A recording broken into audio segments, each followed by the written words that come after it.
All right, well, on the list of potential vacation spots, Libya probably doesn't sound like it would even be on the list, but that is where a UCLA student spent his summer. Chris Gian is a math major at UCLA, and he says he traveled nearly 7,000 miles to Libya to join a brigade of rebels fighting Gaddafi's forces. Gian decided to make the trip because he said it was one of the only real revolutions in the world. One problem, though, Gian spoke no Arabic and communicated using mostly sign language. For the first week, it was all charades. I became so good at charades. And language is also just one way to communicate. There's body language, music. Their taste in music was interesting. They're in love with Justin Bieber, and when they said that, I was like, oh God, are you serious?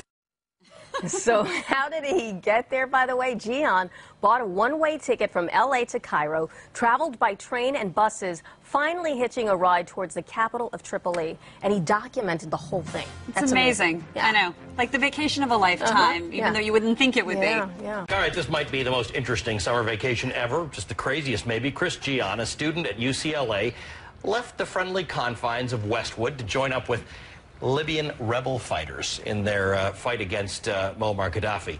How did he do it and why? Well, we'll ask him right now. He's with us. Chris, welcome. Good to see you. Good to see you. I'm just wondering, so you get it in your mind, you want to go observe the Libyan rebels. So how do you go about getting there?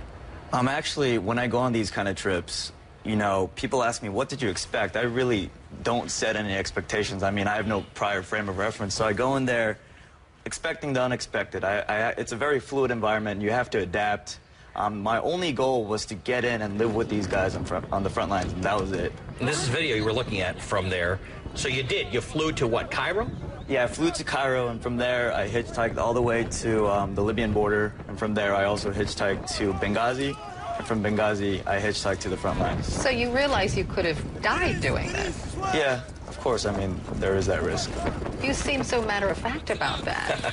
I mean, I think, there are things I can do, and there are things I can't do. And with the group I was with, I felt they were very protective of me, and I felt very safe around them. You're talking about the rebels? Yeah. Okay, so you show up. Where do you even go?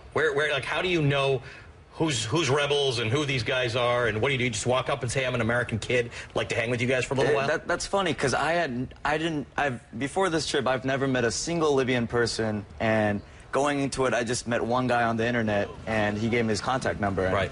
He actually set everything up for me. I went over there, and he told me where the front lines were and what to say. And when I got there, they all saw that I wasn't Libyan, and they assumed I was a journalist. So when I asked to go to the front lines, they were like, oh, it's that way. And they actually helped me.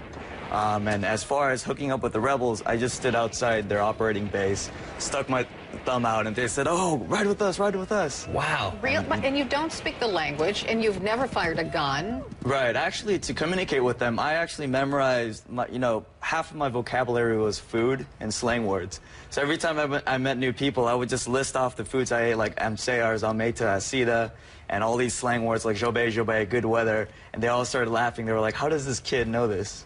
All right, so what happened? They take you in. Do they at some point think that you're going to be useful to the effort? Actually, and were you interested in being useful to the effort? I don't think it was so much as useful to the effort. I think when they first took me in, they sort of tested me. They took me out to the front lines, see whether I got scared. I didn't back away. And we had all these machismo tests. Like, we had wrestling matches. We had diving contests off 20-foot cliffs into shallow water. And I never said no to any of these. And I think I gained their respect that way.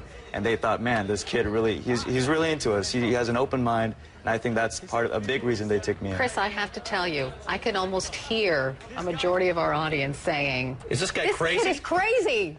I think, this taken out of context, they may think like that, but if you look at my prior experiences, 3 years ago I lived in an orphanage in Cambodia. I taught English there. Right after that, I lived with indigenous Indians in the Amazon rainforest. Recently, I went to Seattle for a week with nothing more. But they didn't have guns and bombs weren't flying. Right, but they're still very, I define my life through these experiences. I always try to seek as different and varied experiences as possible, and I think that gives me a brand new perspective on life and helps me understand what goes on. How does that context go over with your parents? they're very understanding. You know? I bet so. Otherwise, you'd be out on the street. Yeah, I'm very grateful. I think, though, that there would be some in our audience who would say if you'd gotten into trouble in Libya, it would be up to the Americans, the American military, American government to get you out, and you've put them now in a bind. Right. Like I said, the group I was with, I felt very protected, very safe, and, you know, I felt good in their hands. So what was the takeaway? What did you learn? I think what I learned was that, you know, this country has suffered so much, the people have suffered so much, yet I was so inspired how they were able to wake up every day and fight for this cause they believe so much in, for their freedom and their children's freedom. And in their, to quote their own words, to wake up, to go out in the streets and smell freedom in the air. That was so inspiring. What will you do with this? Is this going to lead into something that you do as a profession? Do you have some idea of what you want to do? I mean, we'll see what happens. I guess that's kind of the way he rolls, right? Yeah, we'll see what happens. I don't plan that far. My final question, though, is if, you know, why not join the military, the American military, and fight for the freedom in Afghanistan or Iraq? Right. I didn't go so much for the military aspect, for the warfare aspect. I want to see what the experience was like. For these people are fighting for their freedom under an oppressive government. Like, what is that like? I didn't go there out of some curiosity of guns or anything. That didn't matter to me. I want there to share in their struggle, to see what that's like. And where do we get to share some of this? Like, are you writing it, or are you? Possibly. Yeah. I mean, I'm taking things slow. That's interesting. I got back, you know, a week ago. You're getting adjusted to this. Yeah, I mean, I'm in Los Angeles, but I'm still very connected there. You know, many of my friends are still on the front lines fighting every day. And, you know, I got a message from one of my good friends in Facebook. He's in the brigade, and he said 2 of my friends passed away last week. So I'm still very invested in the conflict. I'm still checking on it every day. Oh, it's right. Still very Put close the story down on paper. I think if that'd be some great value that came out of it to hear these stories, because we don't really meet a lot of people who go out and hang out with the rebels to find out what they're like. What an interesting story. Chris, good to see that you're safe. Yeah, thank you. And I, for one, hope you don't go back to any war zone, especially one as unsettled as that, because it was difficult to know who the enemy was in that situation within Libya. So you are lucky.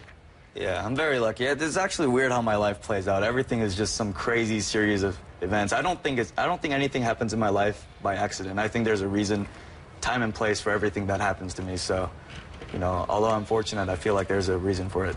Thank you so much. Thank you. Thank you.